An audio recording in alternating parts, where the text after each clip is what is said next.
Tinya wilila hangalondi zega tiebe tinya wilila fala kachideme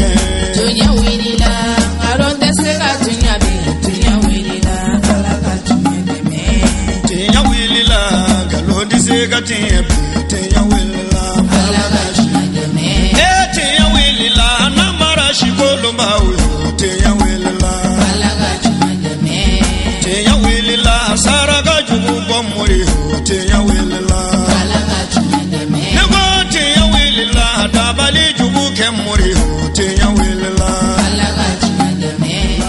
بسم الله الرحمن الرحيم. اللهم صل على سيدنا محمد الفاتح لما أغلق والخاتم لما سبق ناصر الحق بالحق والهادي إلى صراطك المستقيم وعلى آله حق قدره ومقداره العظيم. أما المشرف لا تيفي لجبه وموبلا جلن فون إسلامك فوليه نوي على كشينا كهننا كبركة أم الله تعالى دلي على كوكا أني أو بلا جلن نبو أنكرمو أني أن المامي الحاج عبد الله التراوري ني بلا جلن بي أدوني باري ني المامي دو دين باركلا دو دين لا سلكلا دو jamana in kono ale be misiri mi nasili bangoni zegene korobugula lada do ulu fe sanwo san sungolo konnala kabni aka chakoroba ka kle alma hinelala ube tafsir kene sigi misiri in kono oni tafsir sera kunche roma ube Qur'ane dafa ke nyinanta bena Lailatul Qadri don yerema ka keni jumado mekalo kle bisaba an kele samba fla ani tan ani kononton mabacha man tumbe akeneka Abdullahi Traoré bare Qur'ane dafa baraw bela jelen la silen kofe ankaramo asayid asharif Usman Madana Haidara ale refana tume kenen kono anyi bara min soro akenen konnala anga je anga ulaje nyogon fe suratul layl agoni shuko fosrai makiyatuna jigina makka ihda wa 20 aya mugwa anikele odi suranye bismillah anyanga kalanda mena Allah taala to barka mai arrahmani alam yeje hinen labolen tige arrahimi alam yelahara hinen kare tige wallayli alaw koy kale shula idha yaghsha mamna na dibe datugulike alaku aya kale kle felala idha tajalla no yelin korotara wama ani mugo khalaqa zakara mugo miye cheda wal unsa ani muso inna sa'yakum ikada au kabara la shatta o farafaralendu akabara farafaralendu debe barake laharan nofe debe barake nyero nofe fa amma man amami a'ata ni mami yakan nafulu di kasra alanye katnyatigi yake ni nyuma yayi sona amina nogoya ko tigila mogoye deli yusra kana nogoyayi amma mogomi ni mami bakhiliyara kayra kari kangalon tigi yake belo husna ni nyuma yayi no la ilaha illa allah ye sona amina nogoya ko tigila mogoye lelo usra kana gelayayi wama yughni maluhu akan nufurute kariyalike kabwa ma idha taradda mamna na halakira inna lal huda ikado kanda alaina oba onka ikado lahara ya onde tay wal ula an je onde lahara ya onde ni ba na onde fe فأنذرتكم ني أو لسرا تسمعني تلظى ممن ما شئتوا تسمعني قنوا إلا الأشقى فناكنا ما كنا نقومي كذب ني نبي من قلون تجيا وتولى كاكودن قبل لمن يما soni ala yesna ba obina yorojinya ka bwama ala yesna ba mi na ba kan na fulodi ya tazakka ninka jagabo wa ma li ahadin wa ma min ni'matin nema shimake ma shikile yorola abubakar yorola tojeza ko de bala kasrani ayin de jigina mamina kafiru kuma ga bilal lazaba ayo abala doko ala yekelen ko faka ko de dabla amason go dabla abubakar on na sanka kan horonya ko kelen ga sanka kan horonya kafiru ko ko ni ay ko abubakar yeninke ko bokar mana fon feke bilal ye ko bilal yo nyogon ke ay ka teme ko ni ta ala kama ko juru sarade do ala ko ay ko wa ma min ni'matin lama shimake li ahadin ma shi kelen yorola ay dahu abubakar yorola tujiza ko de saratola do illa bitiga wajhi rabbih fo ayake amma jati nyini ne koson masamino korota dendo amewme yarda abe jena son fe no arjina suratul duha akoniye wala hakko fo surani ajigina makka ihda ashrata ayata alikile ode surani ولما نزلت كبر صلى الله عليه وسلم آخرها فسن التكبير آخرها وروي الأمر به خاتمتها وخاتمة كل سورة بعدها وهو الله أكبر الله أكبر لا إله إلا الله الله أكبر ودها سورة مفلانية كريا كنت كرا كبا على كرامة لبينا ندوك أكشانوي كافر كوكو ko muhammadu ma kaya konya ko ala bana muhammadu la kaya konya kaya ka to kime ko jibrilati na bile ka damene ni sura na fukata se birabil nasima sura jigini telma ka jara ala kira ko allahu akbar la ilaha illa allahu akbar walillahi alhamdu ola akira sunay ka damene waddu hala fukata se qur'ane bayoroma na sura fe on be bana takbir le kira sunay o ka fo aw kofe anyanga kalanda min Allah taala to barka mai alam ye nya hina labolen tigie arrahimi alam ye lahara hina kare len tigie wadduha ala goya kale wala haklela wal layli anishu iza saja mamna dibino sabatira kalili jabe munye wallahi muhammad imami toy wa mi kon yade ko mkafuru be gafo ci gamina nkalila lahara ayudi khairun odi here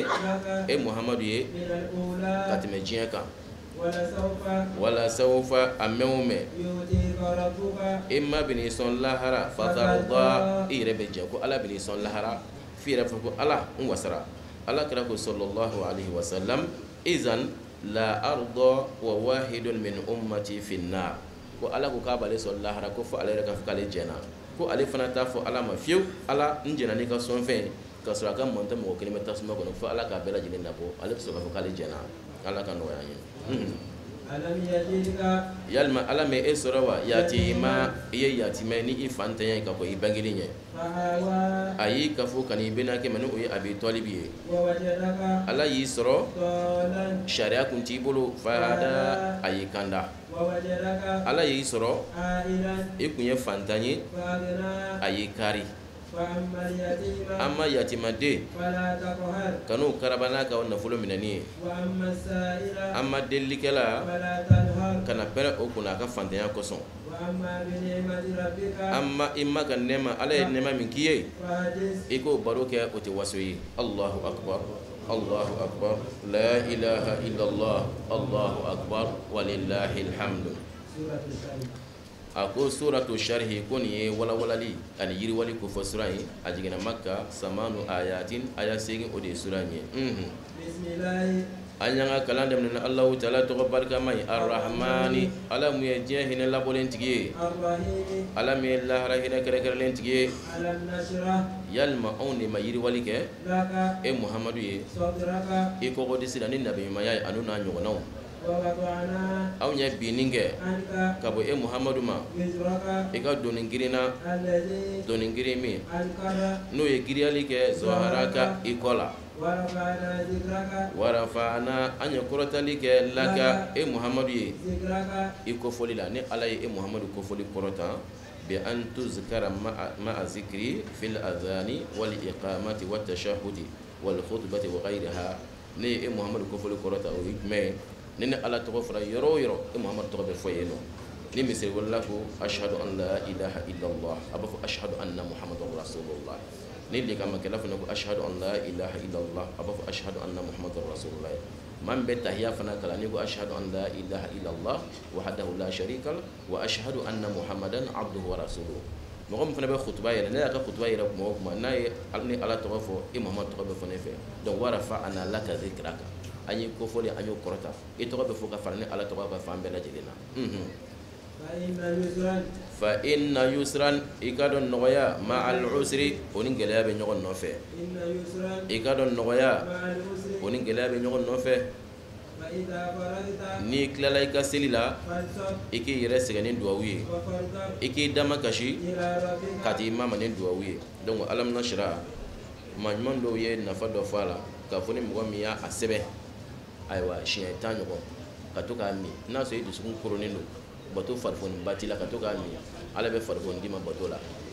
ni hamina bɛ mɔgɔ min fana la n'i y'a kalan 113 ka seliji ta k'i ɲɛsin ka taa kɔrɔ ma k'a ɲini ala fɛ ala ni hamina in bɛnna n b'a fɛ i k'a nɔgɔya n bolo i b'a lamina sira kalan 103 ni ala sɔnna ma i bɛ ɲɛ sɔrɔ a la ala ka nɔgɔya an ye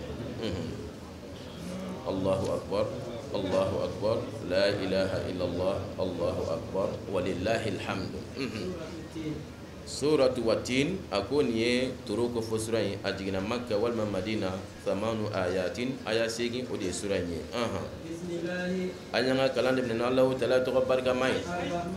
ala mi ye je hinel labolen tigi ala mi lahra hinel kelen tigi watini ala ko ay kale toro la wa zaituni ani zaituna yiri ani turu sinina kulu Allah taala ni nabila Musa kuma nyɔgɔn fɛ kulu mi yɔrɔ la o de turu sinina ye kayi kale o la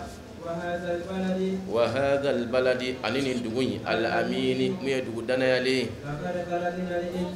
wallahi aw ya adama denda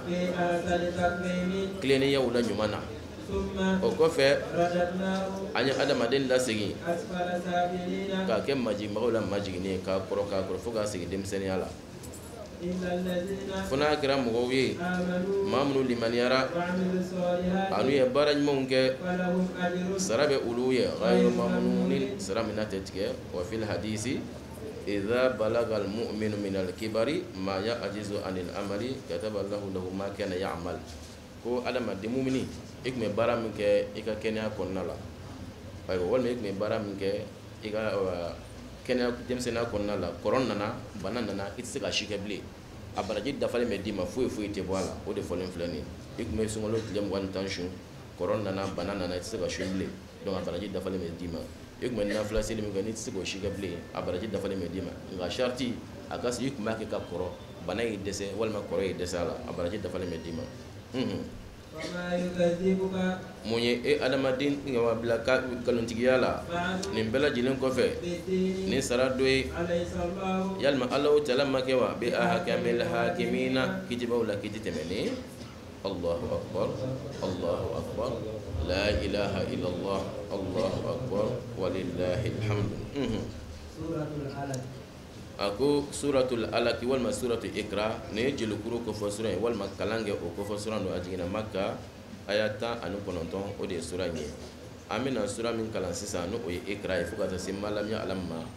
aya folo min jigina qur'an la o ye ni damene ni rasul sallallahu alaihi wasallam akmo to kata hira yo kulwola kasura ma foko kira do folo absika ku nyogon gelenke madola absika kalu gelenke madola be klebina ni gelenke n'a taara a bɛ t'i sigi dɔrɔn k'i miiri ala ka masaya la o y'a sɔrɔ foyi ma fɔ a ɲɛna k'a to o senfɛ tuma min na a ye san 40 sɔrɔ k'a to hira ye kuluwala yen nɔ jibirila nana ka na sɔrɔ yen nɔ a y'a minɛ k'a bisi a ko muhamadu kalan kɛ a ko ne tɛ se kalan na dɛ a tilela k'a minɛ k'a bisi a ko kalan kɛ a ko ne tɛ kalan kɛ a ka sɔrɔ kalan kɛ n'i ma tɔgɔ ye maa min ye danni kɛ parce que fo ka taa se maa lam ya'lam yɔrɔ in ma donc rasul sallallahu alaihi wasallam ale ka titre dɔ ye jumɛn ye n'i y'ale tɔgɔ sɛbɛn ko muhammad rasul tɛ se k'a kalan k'a sɛbɛn ko muhammad sɛbɛnnen filɛ nin k'a ye ko ni muhammad sɛbɛnnen ayi a tɛ se k'a sɛbɛn a t'a sɛbɛnnen dɔn o de y'ale ka titre o de y'ale ka diplôme ye nabiyul ummi o de y'ale ka titre ye jibrila b'a fɔ ale ɲɛna ale b'a lase sɛbɛnnikɛlaw b'a sɛbɛn bisimila an y'an ka kalan daminɛ na Allahu taala tɔgɔ barikama ye ala min ye diɲɛ hinɛ labɔlen tigi ye ala min ye lahara hinɛ kɛrɛkɛrɛlen tigi ye iqra muhamadu kalan kɛ bismi rabbika ni ma tɔgɔ ye alladhi ma min khalaqa n'ale de ye danfɛnw dan a ye adamaden da min alakin ka bɔ jolikuru la iqra kalan kɛ wa rabbuka ma ale de bonya tɛmɛnen don ale de ye masa ye a ye ladɔnniyali kɛ bil qalam ni kalami a ka sɛbɛnni kɛ a ye adamaden ladɔnniya fɛn na adamaden kun tɛ fɛn min dɔn kella tiɲɛ don i ka dɔn adamaden la yatagha a bɛ yaada n'a y'a yɛrɛ ye k'a fɛntigiyara i ka dɔn seginni o bɛ taa e mama lahara yalima e ye mɔgɔ ye wa maa min bɛ balili kɛ a bɛ jɔn kɛ bali ni o ye Abu Jahali a bɛ ka jɔnni bali a bɛ ka Rasul de bali ka bɔ seli ma a ko ni ale ye Alakira ye k'a bɛ ka seli alikaba kɛrɛfɛ ko mun mana bɔ a la ko Rasul b'o ye maa min n'a selila e ka ne kibaruya nin kana n'o balibaga in kɛra k'a bɛ kanda kan walima a ye yamaruya kɛ bɛ takuwa ni Ala ɲɛsiranya ye e ka ne kibaruya n'a ye kira nkalontigiya wata wala k'i ko dɔn ka bɔ limaniya ma yalima ale m'a dɔn wa k'a fɔ Ala yara Ala b'a ale ye kella segin ka bɔ o ma n'a ma dabila an bɛna sama ni tensi ye n ko tensi de mun ye nkalon tensi ye mun ye khatawu tensi ye a k'a ka jamakulu wele anw fana bɛna zabaniya mɛnɛkɛw wele kella segin ka bɔ o ma Muhamadu kana labato seli toli la i ka sujudu bɛ Ala ye i kɛrɛ surunya ka taa Ala ma Allahu akbar Allahu akbar la ilaha illallah Allahu akbar walillahil hamdu. Suratul Qadri ako ni ye latigɛ ko fɔ sura in a jiginna Maka walima Madina aya 5 walima aya 6 o de ye sura in ye. Bismillahi ayanga kalan daminɛ Allahu taala tɔgɔ barikama ye Ala min ye diɲɛ hinɛ labɔlen tigi ye Arrahimi Ala min ye lahara hinɛ kɛrɛkɛrɛlen tigi ye inna i ka dɔn anw ye alukuranɛ jigin Laylatul Qadri la n'o ye latigɛ su ye k'a bɔ a jigin ka bɔ Lawhul Mahfuzu la ka na bila diɲɛ sangaba la o kɛra ka bɛn Laylatul Qadri ma ayiwa n'a fɔra ko o ye sunkalo tile 27 su ye mun ye e ladɔnniya mun de ye Laylatul Qadri mun ye latigɛ su ye latigɛ su a su kelen ka fisa min alfi shahrin ka tɛmɛ kalo 1000 kan kalo 1000 min ni Laylatul Qadri t'o kɔnɔna la mɛlɛkɛw bɛ jigin ani Jibrila Laylatul Qadri su la n'u ma ka diɲɛ a n'a ka yamaru ye ka bɔ koɲɛ kelen kelen bɛɛ la fɛn fɛn kan ka kɛ san kɔnɔ a bɛɛ lajɛlen bɛ latigɛ o don na kisi ka foli don fo ka taa se fajiri kɛnɛ bɔli ma Allahu akbar Allahu akbar la ilaha illallah Allahu akbar walillahil hamdu. A ko nin ye bangeli kofɔ sira in a jiginna Makka walima Madina 9 ayatin aya 9 o de ye sura in ye. Bismillahi an y'an ka kalan daminɛ Allahu taala tɔgɔ barikama ye Arrahmani Ala min ye diɲɛ hinɛ labɔlen tigi ye Ala min ye lahara hinɛ kɛrɛkɛrɛlen tigi ye lam yakunil ladhina mɔgɔw ma kɛ maa minnu kafiriyara min ahlil kitabi ka bɔ kitabiya dungew la wal mushrikina ani filangafo o ma kɛ wulilibaga ye ka bɔ fɛn kan o tun bɛ fɛn min kan fo daluya bangelen nalen kɔfɛ u ma n ko ciden ka bɔ Alahu taala yɔrɔ la ciden bɛ kalanni kɛ gafe la gafe min ka sanu ka bɔ batara kow ma sɛbɛnnifɛnw b'a kɔnɔ qayyimatun n tilenen don maaw ma fara fara kitabu dira maa minnu ma fo o kɛra fɛn de kɔfɛ daluya bangelen nalen kɔfɛ u ma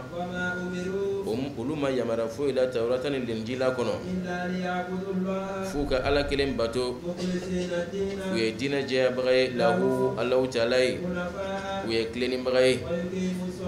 u ka seli jɔ wa yu'tu zakata u ka jaga di o mun fɔlen filɛ diinul qayyima o de ye diinɛ tilennen ye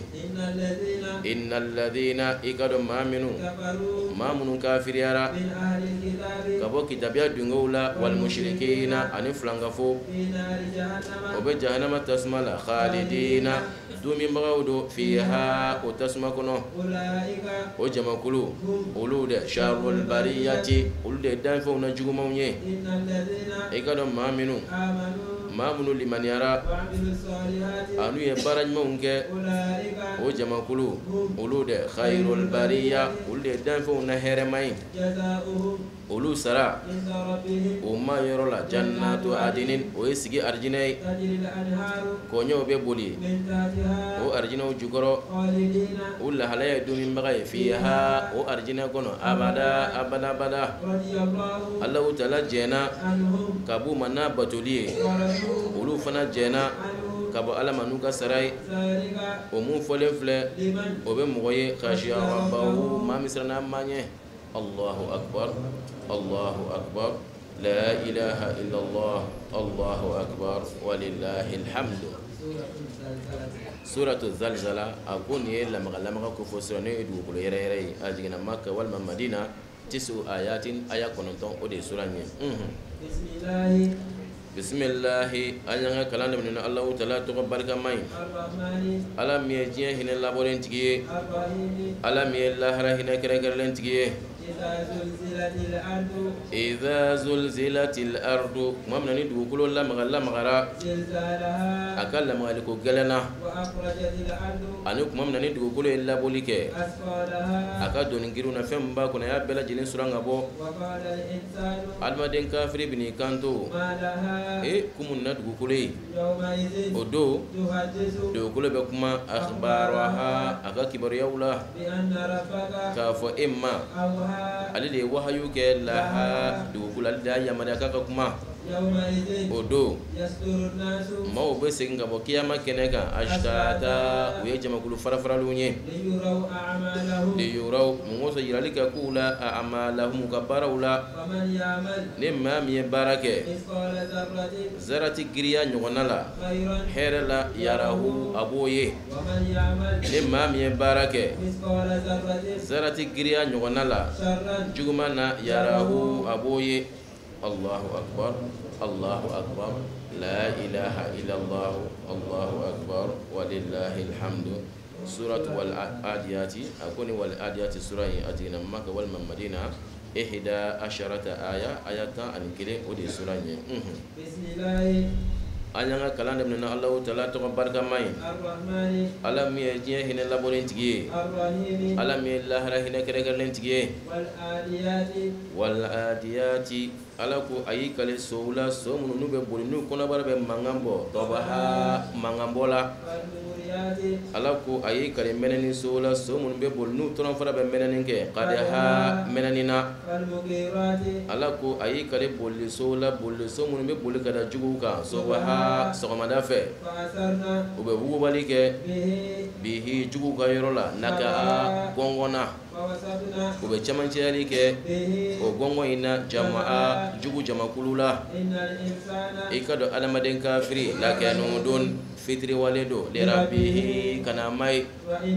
i ka dɔn adamaden la shahidun shari'abaga do a ka fitiri waleya kan i ka dɔn adamaden la shadidun gɛlɛyabaga do lihubbil khairi kana nafolo kanu ye yalima ale ma dɔn wa idha bu'thira ma ni fɛn kununa fɛn minnu bɛ kaburu kɔnɔ wa husila ma ani fɛn fana sɔrɔla fɛn minnu bɛ kɔgɔdisiw la i ka dɔn olu ma kibaruyabaga do bihim ni olu ye yawma idhin o donna Allahu akbar Allahu akbar la ilaha illallah Allahu akbar walillahil hamdu. Suratul Qari'ah akoni al-Qari'atu sura yi o ye alikiyama tɔgɔ dɔ de ye a jiginna Makka famanu ayatin aya 8 o de ye sura ye. Bismillahi an y'an ka kalan daminɛ Allahu taala tɔgɔ barikama ye Ala min ye diɲɛ hinɛ labɔlen tigi ye Ala min ye lahara hinɛ kɛrɛnkɛrɛnlen tigi ye al-qari'atu al-qiyama mal-qari'atu mun de ye alikiyama ye Muhammad mun de ye e ladɔnniya mal-qari'a mun ye alikiyama ye don min na yakunu nasu ni mɔgɔw bɛ kɛ i b'a fɔ firifirini al-mabususi min ye jɛnsɛnbaga ye olu bɛ kɛ i b'a fɔ kɔrɔmugu al-manfushi min buntanen do fa amma man amma mami ثقلت موازينه ni mami ka mizani girale ni nyumai فهو o tigila mo في عيشة atigi be balola radiyatin jengele no bolo mima وأما من amma mami خفت موازينه ni mami ka mizani fegayara فأمه o tigila mo sigiro هاوية o hawiya tuye وما أدراك munde illa doniya ما هي munde hawiya tuye نار tasmadu hamiyatun minga kala Allahu akbar Allahu akbar la ilaha illallah Allahu akbar walillahil hamdu. Suratu Takathur akun ye cha nyogonya ko fosina wal ma waso nyogonya ajigina Makka zamanu ayatin aya singin ode suranye bismillah anyanga kalanda min Allah ta'ala to barka mai ala mi je hina labolen tigi ala mi lahra hina kere kere tigi alhaakumut takasur cha nyogonya dia au sugola fatra kabru don ziyara mana aye nyina mon konte fuka tase shuma kalla singaboma amu me ta'lamuna aw bina don o kofe singaboma amu me ta'lamuna aw bina don kalla chiedo na kunya don dangania doniala wallahi anna jahim yakunyuma nyuma o kofe aw bina ye dangania kanyela o kofe la tusaluna aw nanyinga kunyuma odona anin naimi kabonema Allahu akbar Allahu akbar la ilaha illa Allah Allahu akbar walillahil hamd. Akon ye lansra ko fosre wal majamana jien ajigina Makka wal Madina thalasu ayatin aya saba ode suranye bismillah ayanga kalanda min Allah ta'ala to barka mai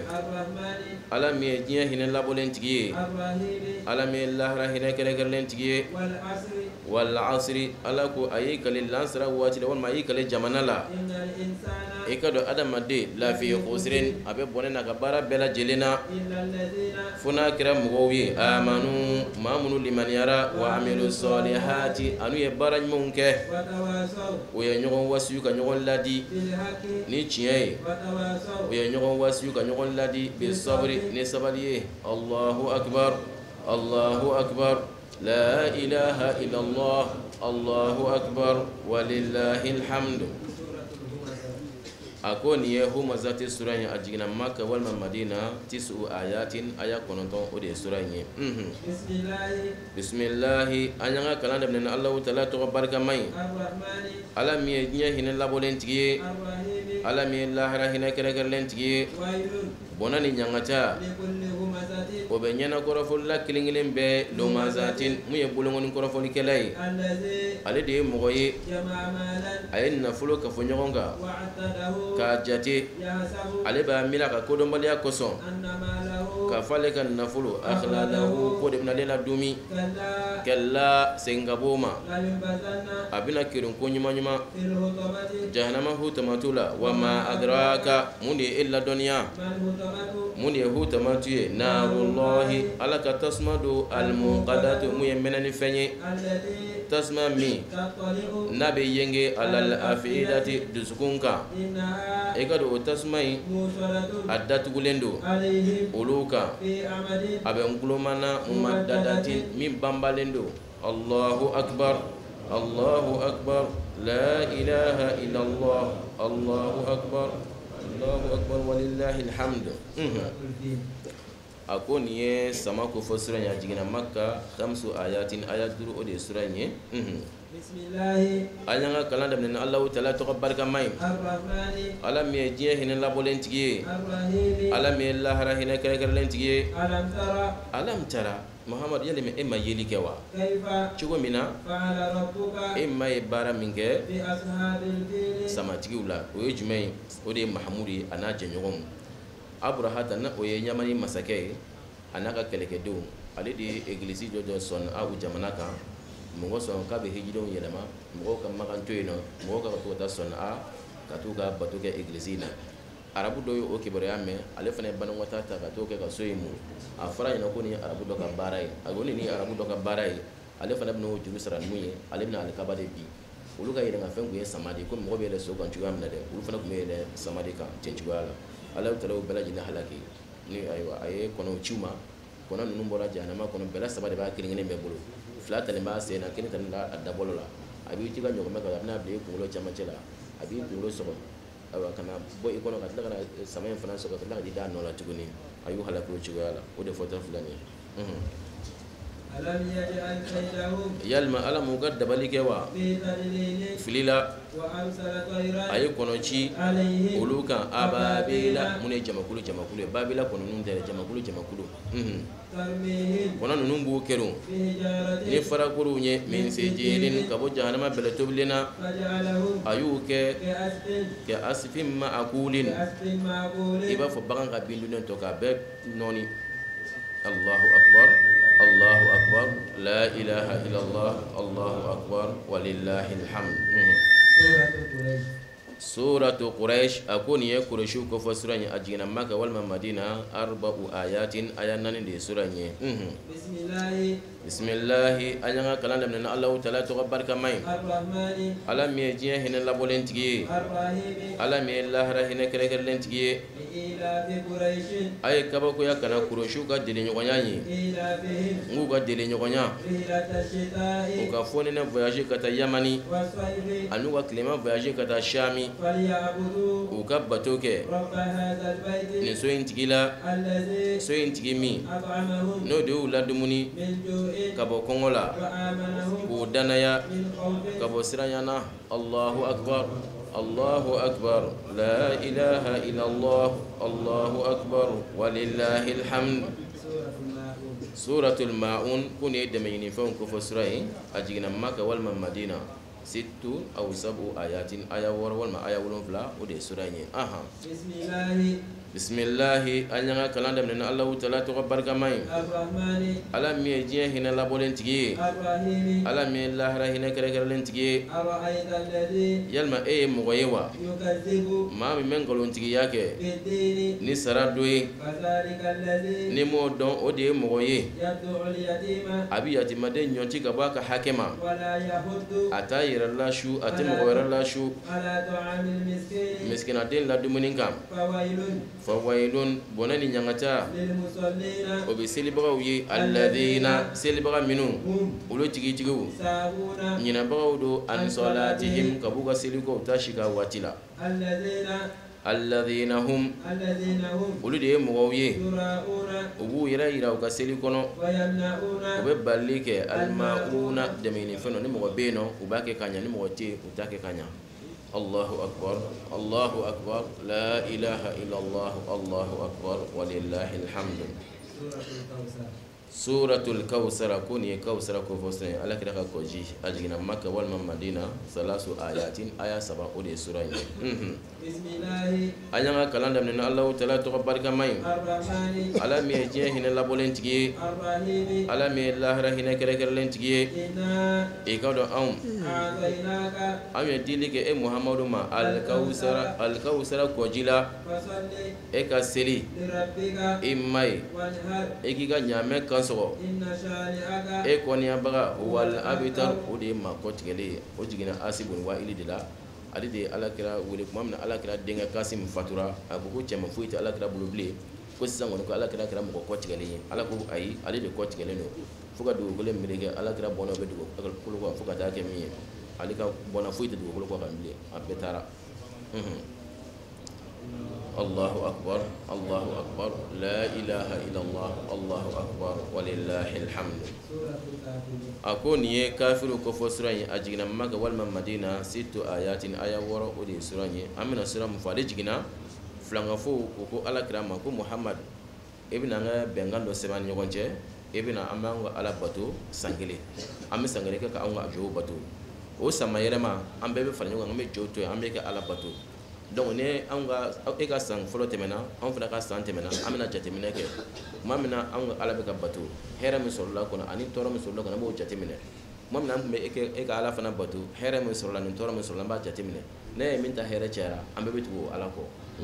ala taala ye mun fɔ o la anyanga kalanda men Allah ta'ala to barka mai alam ye jien hin labolen tigi alam ye Allah rahina kare kare len tigi Muhammad afo ya ayyuhal kafiruna ya au kafiru nete fem boto 600 aw bala ka fem min boto no e joyi aw fana make fem boto bagay 600 ne bala ka min boto no e ala kilenye ne Muhammad yere make fem boto bagay wakati natala aw bala ka fem munun bato aw yero make fem boto bagay wakati natala ne bala ka min bato ana ka flanga fi adine wali adine ngaslam adine Allahu akbar Allahu akbar la ilaha illallah Allahu akbar walillahil hamd suratul nasri akuni edeme ko fasrai ajigina makka 3 ayatin aya 7 udi surai bismillah ayanga kalanda min Allah ta'ala to barka mai arrahmani alam ye hin la bolentigi alam ye Allah rahina kare lentigi iza jaa nasrullahi mamnan alaka demen na kan nabi mamma juguka wal fatu ani maganda ilali fara'aita an-nasa Muhammad ibn mugawiye yadkhuluna ubedu fi dinillahi alaka dina lanu islam ya dine afwaja jamakulu fasabbih eka subhanallahi foke bihamdi rabbika ni matanuni wastaghfiruhu eka ya fanyina ala fe innahu eka do ala kana kira tawaba tuwe min masai ala kira sallallahu alaihi wasallam no siran jiginen ko fe kuma ala ko mako wastaghfirika ya fanyina ala kuma baba fa subhanallahi wa bihamdihi astaghfirullah wa atubu ilayh subhanallahi wa bihamdihi astaghfirullah wa atubu ilayh adona ni sura ni laka fo ala kira ka wati ka sumyana fatu maka okra ramadan na hijra sansegin ala kira sallallahu alaihi wasallam alifatu rabiul awwal la hijra santana bismillah Allahu akbar la ilaha illallah Allahu akbar walillahil hamd ako suratul masadi kuni tamurufu ko fosrai ajigina makka 5 ayatin ayat duru odi suranye bismillah anyanga kalanda min Allah ta'ala to barka mai arrahmani alam ye jien hin la bolentigi arrahimi alam ye Allah rahina kare lentigi tabbat yada abi lahabin tabbat yada abi lahabin ni suran jigina mamna ala kira sallallahu alaihi wasallam atri jo sofa kuluka ka wulwele dake ka mo wuli mo bela jilena nakana kafu e ko ne jenga wulwele kai ko Muhammad de ka mo wuli mamna mo na ujo jama banana ko akara chugodi ago yalma nene Muhammad ya afa onyena ko so tigido be gabo kudu mala kana an kama yano yalma obidane ga kuma lawa ko angon ti dongolon tigalay anti dongolon tigalay abu lahabi nani kanto ko ma konde ya an chugarwa ni an gulu bien kana ni kuma ni kama wa ako ko ni alaka chidendi kana oma bawla sanal da zabanya kun den namadi mania asnaki kanto ala kirama ko tabban laka Muhammad ko halaki bi kan wuli ni kama Allah ta'ala fane ni ayan jiki kalila ko shina ay tabati ada donc maga yeno nu ka arabu dimson kuma kala munun kam ko ya abu lahabi ba ko dimson kana kala ku ga tuy donc o kara la de fu mo ko yere ba siranya ko tabati da kati kala de ko ne kala ko ni mo ko yere nyogol manti ko fa be bula ci wala ba kata ay fu ita kala na kala ni kay ko sobe tabbat yada abi lahabin bulu fla halakira wa tabba kasinka halaki akan no flote kariali ke kabama anife ay fe mun bulu la bara dewni o nyona wala soni abina jinin tasmala mu yemenen chaman tiye ana muso ummu jamil mu ye logodoni muso alikum ngonum kuru de tagatabla ala kira ka temesrawka juruba kana kabo tamuru fula Allahu akbar la ilaha illallah Allahu akbar walillahil hamd suratul ikhlas la jelu ko fasura jigina makka wal madina aya nani wal ma aya duru o de suranye bismillah anyanga kalanda min Allah ta'ala to barka mai arrahmani alam ye jien hin la bolentigi arrahimi alam ye Allah rahina kare lentigi Allah kira sallallahu alaihi wasallam anyi ngara ka ba amma ko ala rebe chugoti donc alam na ayere nyefo o de kulu wala suranye ayena nga fo semantier chama mbala afala ka fo qul huwa Allahu ahad ni ya kala shen kile abina fo ye Qur'ane sulusu kala entier ni ya kala shen fula abina fo ye Qur'ane hizbu binani kala ni ya kala shen saba abaraji bina fo ye Qur'ane bela jiden jigin ala kira ko sallallahu alaihi wasallam ko ni mo ya kala shen ta Allah ta'ala be sango so kirin je aljina kono ni ya kala shen mo abe sango so fila joye ni ya kala shen bi saba sango so saba joye sayyidina Umar ko ko na bo ci wala kan sango so be jare ba sa amina ci be bla kul wala kala de la ayo ala kira ko ala ka hera yiro ni bela jede abala fana ko ni mo ya kul wala kala ki to banana iduna bana ko ni tura ka kul wala kala ala ya kira ala ya latige ifatro bana kono fen feto ko kaburu la zaba kaburu bo mo bishili menge ne de ni ala be tigele mo kishi ka bo bela jilima ala kana o kishi bismillah qul muhammad afo ala allah alladhi alai ahadun kelendo ala as-samadu alladhi sinsi masai ama fen bangi walam yulad fere ma bangi walam yakun ahadun ma shikile make ko e nyogona yi lahu ala nyogona ti allahu akbar la ilaha illa allah allahu akbar walillahil hamdu suratul falaki akoni ye fajiri kene ci masa ko fa surayin ay ba ajigina makka wal madina khamsu ayatin aya duru odi suranye amina sura min foniye ale jigina mamina dabidu ale yahudiya de ay ala kira dabali ala yake dabali fana ala kira sallallahu alaihi wasallam aywa aya dabali ay ka penyina ay kata bla kolongolo ndokono mala sunyana ala kira kun dalen do atise ka bo ayerla meleke fula nana de kele sigi kunyan fanfɛ kele sigi seyan fanfɛ mun bɛ seyan fanfɛ mun bɛ kunyan fanfɛ bo yo yin ko ne ko mun bɛ cɛ dalen na de ko dabalen de do ko jin da dabali de mun labiru da dabali aya dabali mun na aya dabali di kenya la ka misili turula sigiroma 11 ka taa do zarabana ka kolongolon kono ayo sugutura ala kira kono kuma ala kira wulila ayi sayyidina ali ani zubairu aywa ayu la ko ta kolon ina je ni fe mesura ko ko ba kana nay o tira ka ta kolon jisoli a jike be bo jabiji o tira dabali ndonin soro ni ya ta bo kana abla ala kira koro miseli tulu mal fo tulu ta ni kele suran flen ne jigina wala ni aya kilin kala na nu ye miseli kilin sama ka bala abi ko ni ye pigiri bien tulu mo ka tla ka sama bo abo dimina so aba dimina so ka tla ka lafiya so fo ka ta aba o la ala kira muti da shusida fa ka kala wa dabali ci ede ala kan kisa jiguma mama bismillah anyanga kala dem ne Allah taala to barka may ala mi je hina labolen tigiye ala mi lahra hina kera len tigiye muhammad afo a'udhu ne be nyire tanganyini ni fajiri kena ci masai kabo fe una jugumama ay feminda ani kabo dibi fin toroma idha waqaba momna na dibira ani kabo tutuliga muso kilingini be toroma tafula ani kabo hashida ba kilingini be toroma momna na ka hashida da keneka Allahu akbar la ilaha illallah Allahu akbar walillahi alhamdu ako ni ye mogo ko fo sura yin ajigina makka wal madina situ ayatin aya woro o de sura yin bismillah ayanga kala dem ne Allah taala to barka may ala mi nye hina labolen tigiye ala mi la hara hina kere len tigiye muhammad afo be tanga nyini bi rabbin nasi ni mogo may mogo kam masa mogo ma kabo waswas ba kilingini be toroma mu ye nga segin chairman tigene ne shaytan ni ala to fo abibai dusukuna ni ma ala to fa bina genge dusukuna waswas baga mi abe waswasuli ke adama de ko dishila kabo jina wala wan nasi ani mo Allahu akbar la ilaha illallah Allahu akbar walillahi alhamdu suratul fatiha akuni al-fatiha surah ajina makkah سبع آيات آية ولون بلادو بالبسملة بسم الله بالا إن كانت منها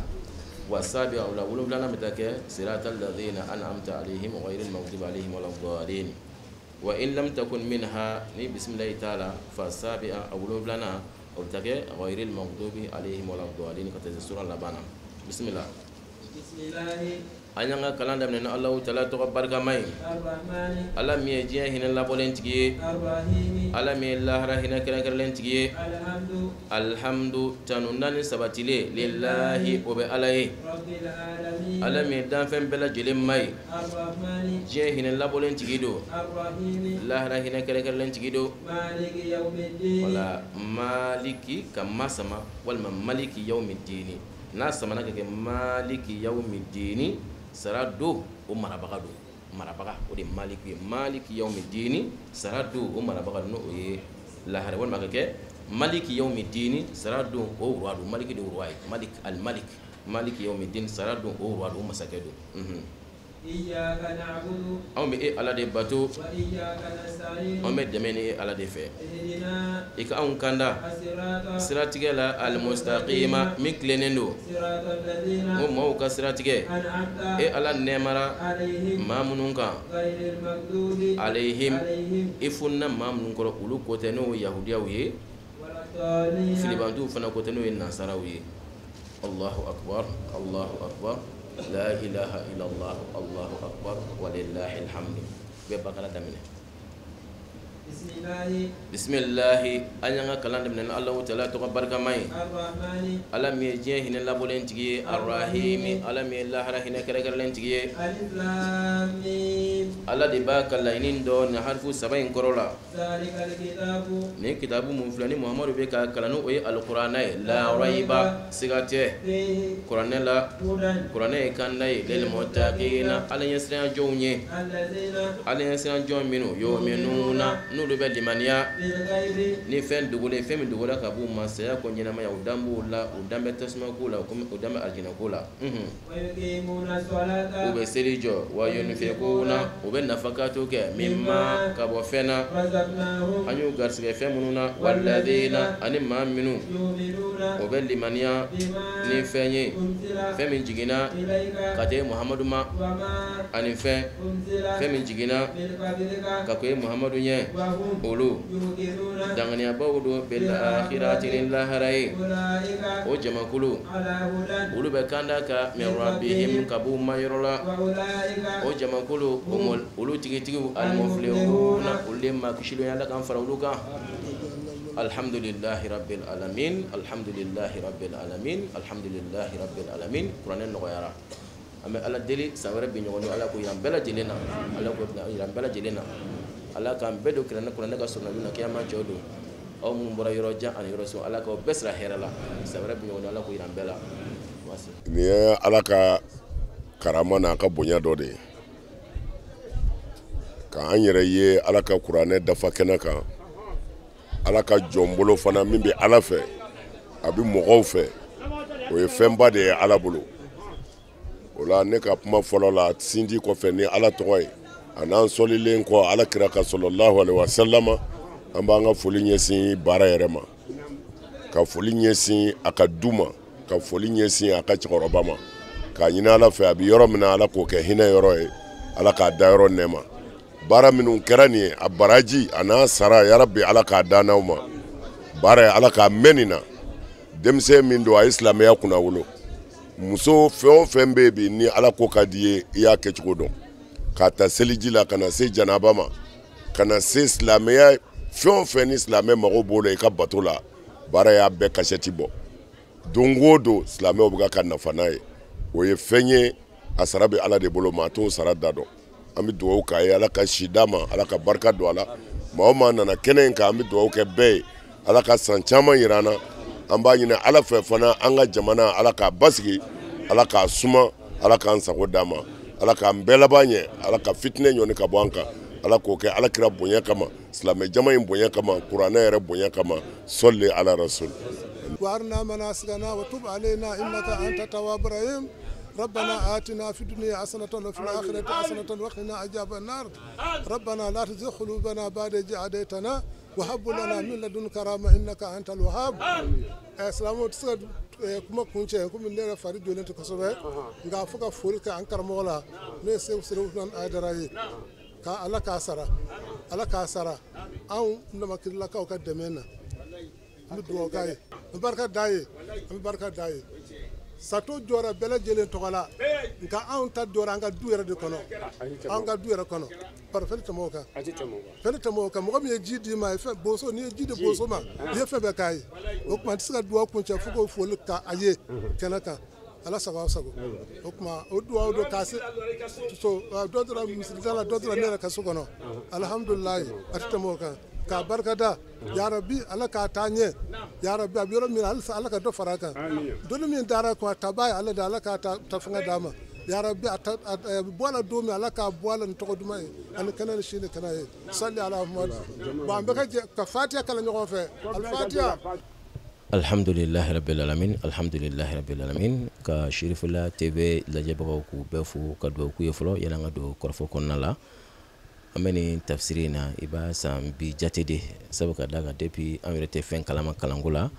an ka cɛkɔrɔbaw olu de tun b'a sigi alhamdulillahi rabbil alamin fo kana a da k'u se aw yɛrɛ ma an yɛrɛ kɔni b'a la sisan a fana bɛ san 10 bɔ kabiri cɛkɔrɔba bɛ balo la farigan dɔw tun y'a sɔrɔ donc a y'a kanu ka to k'a kɛ o wagati la nka a yɛrɛ tun bɛ débrouiller a bɛ n'i sigi donc n'a y'i sigi ni yɔrɔ minnu ma tilen an bolo a bɛ to k'an bilasira n'o ye sabu ka da kan a y'a dɔn k'a fɔ ko don dɔ bɛ na i b'a sɔrɔ ale tɛ yen nɔ n'ale tɛ yen donc ni ninnu entraîner don olu bɛ se ka ko dɔw kɛ donc an kɔni b'a la a bɛ san 10 ɲɔgɔn bɔ sisan san o san an b'a kɛnɛ sigi sunkalo o sunkalo an b'a jigin awɔ. baara n'a ɲɔgɔnna yalima a bɛ se ka nafa jumɛn fɔ a la silamɛw ye. an bɛ nafa min fɔ a la silamɛw ye sabu ka da kan alikuranɛ yɛrɛ jiginna sunkalo de kɔnɔ ka dɔw ka nafa ma tɛmɛ o kan bon n'o wagati sera a mana gɛlɛya cogo o cogo k'aw yɛrɛ koron cogo bɛɛ lajɛlen na ka se ka ala ka kumakan k'o sigi mɔgɔw tulo kɔrɔ mɔgɔw ka segin k'o lamɛn nafa foyi t'o bɔ barisa rasulu yɛrɛ ko sallallahu alaihi wasallam ko maaw la hɛrɛma maa min ye kuranɛ kalan ka tila ka mɔgɔ wɛrɛ ladɔnniya la donc an bɛ waati min na sisan tan tɛ mɔgɔ si bolo mais ka se ka wagati dɔ jateminɛ surtout fɛn min tɔgɔ ko sunkalo ka o jija o kɔnɔna ka kuranɛ jigin o kɔnɔ foyi t'o bɔ donc an y'o samantiya in de ka ɲɛsin an ma alhamdulillahi rabbil alamin ka nabaga bɛɛ lajɛlen fo kɛrɛnkɛrɛnnenya la an ka ɲɛmaaba a Sheikh Sharif Usman Madani Haidara ala kɛmɛ ka Haut Conseil Islamique ɲɛmaya dalen ma komi bi tuma o tuma n'an y'a wele an ka kuranɛ jigin o mawuludo ni daruraw ma caya Sharif ka a bɛ y'a kɛnɛ kan an b'a fo ka segin k'a fo k'a barika da n'a ma ye kɛnɛ min fana kan wallahi an t'a miiri foyi ye sabu ka da kan an ka kɛnɛ si tɛ k'a bɛ fɔ a kɔ fo n'a a mana taa fɔ a ɲɛna darura fo n'a kɛra darura yɛrɛ man ca la yɛrɛ an b'a fo ka dugawu k'a ye a y'an bonya ala kana bonya a y'an bonya ala kana bonya alimami mun fana bɔra fan wɛrɛw fɛ ka na Jɛnɛbugu alimami ka fara Bangoni Salemugu alimami ka Idrisu Sako ninnu u bɛɛ tun bɛ kɛnɛ kan ni Kure Kɔmɛ ninnu ka bɛɛ fo ka dugawu kɛ bɛɛ lajɛlen k'aw yɛrɛ fo ka dugawu k'aw ye a bɛ baara minɛ garisigɛ fɔlen kɛnɛ ala ka kɛnɛ ala ka sabati ala ka kɛnɛ ala ka sabati ala ka ɲini fɛnw ala k'olu ka sɔrɔ fɛnw ye ka bɛɛ fo ka dugawu kɛ bɛɛ lajɛlen minnu bɔra ba kɔ minnu bɔra ba ɲɛ ka ɲini ala fɛ san wɛrɛ bi ɲɔgɔn don ala k'o jira an bɛɛ lajɛlen na wassalamu alaikum warahmatullahi. an tun ye min sɔrɔ k'a lase aw ma kabini Bangoni Zɛgɛnɛ kɔrɔbugu la an ka alimami ani an karamɔgɔ Abdulayi Tarawele ni a dɔnnen don ni baara ye a ka kuranɛ dafa hukumu kɔnɔna la o de tun ye nin an bɛ Alahu Taala deli duwawu minnu kɛra a kɛnɛ in kɔnɔna la baara ɲuman minnu kɛra kuranɛ kalanni min kɛra sunkaloba in kɔnɔna la fusamantiya minnu fɔra o la ala k'o nɔgɔya an bɛɛ lajɛlen ala k'a kɛ sababu ye k'a kɛ basigi ye ka don an ka jamana ye ani silamɛ jamanaw bɛɛ lajɛlen kɔnɔna la ala ka san nataw fana t'a yira ani aw bɛɛ lajɛlen na wassalamu alaikum warahmatullahi taala wa barakatuh.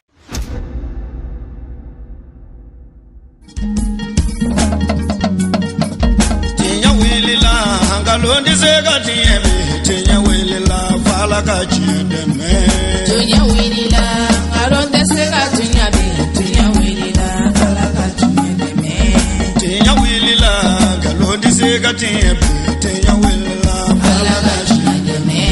tinya wilila namara shikolomba uyo tinya wilila fala ka chiedeme tinya wilila saraga jugu bomuri tinya wilila